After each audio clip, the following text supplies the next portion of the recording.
51তম মৃত্যুবার্ষিকী উপলক্ষে আজকের এই স্মরণ সভা সম্মানিত সভাপতি এককালের বিশিষ্ট ছাত্রনেতা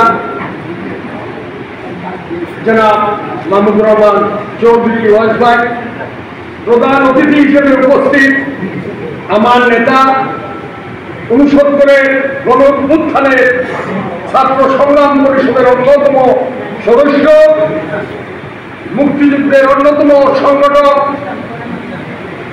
এদেশের খেটে খাওয়া মানুষের আন্দোলনে যিনি বিভিন্ন আন্দোলনে যিনি নেতৃত্ব দিয়েছেন, সাবেক মন্ত্রী, জাতীয় পার্টি কাজী জাফরের সংগ্রামী চেয়ারম্যান, ভারতীয় জোটের প্রধান জনাব জননেতা মুস্তফা জামাল হায়দার, মঞ্চ উপবিষ্ট আছেন বিশেষ অতিথি হিসেবে মৌলানা যারা বিএনপি সংগ্রামী আহ্বায়ক জনাব ফজলুল করিম মঈন, বিশেষ অতিথি হিসেবে উপস্থিত আছেন বন্ধুবর বিশিষ্ট আইনজীবী, বিশিষ্ট সমাজসেবক এবং বিভিন্ন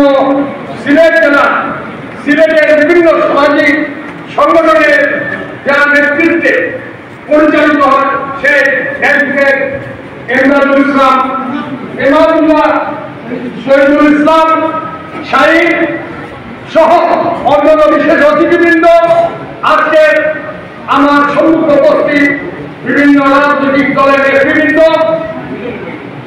প্রতিনিধিবৃন্দ এবং বিভিন্ন প্রত্যন্ত অঞ্চল থেকে আগত মুরব্বিয়ান, যুবক, ছাত্র ভাইয়েরা, আসসালামু আলাইকুম।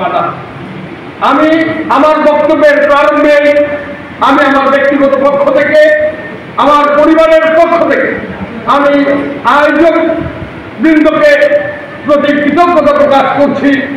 আমি তাদেরকে ধন্যবাদ জানাচ্ছি যে দীর্ঘ 51 বছর পর হলেও আমার মরহুম পিতা স্মৃতি রক্ষার্থে আপনারা আজকের আয়োজন করেছে এবং আপনাদের আয়োজনকে কেন্দ্র করে সুদূর ঢাকা থেকে অনেক কষ্ট করে প্রধান অতিথি সহ ওনারা এখানে এসেছেন, তাদের সকলের প্রতি আমি কৃতজ্ঞতা প্রকাশ করছি।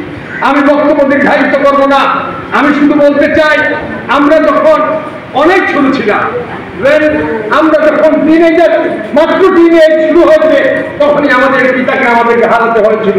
এর পূর্বেও আমাদের পিতাকে আমরা অনেক সময় কাছে পেতাম না, কারণ উনি জনগণের মানুষ ছিলেন, জনগণের জন্য কাজ করেছিলেন।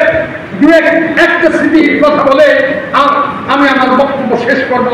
1971 সালের সেই কঠিন সময়ে যখন পলায়নমুখী মুক্তিযুদ্ধের দাবিদার আজকে মুক্তিযুদ্ধের দাবি করে, তাদেরকে সেদিন আমার তো বুধ শক্তি হয়েছিল, তাদেরকে কাউকে খুঁজে পাওয়া যায় নাই।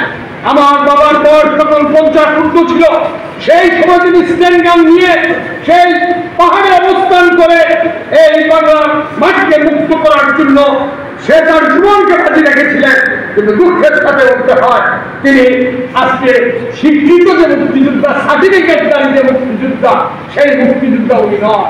উনি বলতেন, আমি ওই সার্টিফিকেটের জন্য মুক্তিযুদ্ধ করি না, আমি আমার দেশকে ভালোবাসতাম, আমি আমার দেশের স্বাধীনতার জন্য মুক্তিযুদ্ধ করেছি। সেই মুক্তিযুদ্ধ ছিনতাই হয়ে গিয়েছে। মোস্তফা জামাল হায়দাররা যে স্বপ্ন দেখে মুক্তিযুদ্ধ শুরু করেছিলেন, আমার মরহুম পিতা নওয়াব আলী সরদার খান যে স্বপ্ন নিয়ে মুক্তিযুদ্ধ করেছিলেন, সেই মুক্তিযুদ্ধ ছিনতাই করে নিয়েছিল ভারতের দোসররা, ভারতের।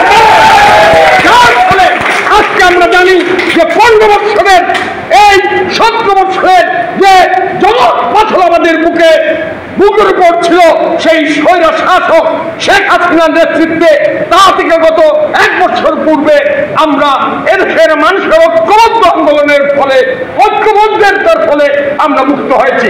কিন্তু আজকে আমরা দেখছি যে আবার নতুন করে ষড়যন্ত্র হচ্ছে। আজকে যাতে এই দেশে একটি সুস্থ নির্বাচন না হয়, তার জন্য যারা আন্দোলনের নাম করে আজকে যারা বিশৃঙ্খলা সৃষ্টি করতে চায়, তাদের উদ্দেশ্যে আমরা বলতে চাই, বিএনপির নেতৃত্বে সমস্ত জাতীয়তাবাদী শক্তিকে ঐক্যবদ্ধ হতে হবে, তাহলে পরিবর্তনকে যথাযথ সম্মান প্রদর্শন করা সম্ভব হবে।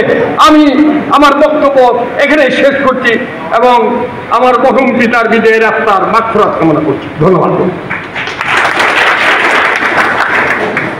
অনেক ধন্যবাদ। সংক্ষিপ্তভাবে জ্বালাময়ী বক্তব্য দিয়ে এই হাউসকে ধন্য করেছেন মাননীয় সাবেক জাতীয় সংসদ সদস্য অ্যাডভোকেট নওয়াব আলী আব্বাস খান মহোদয়।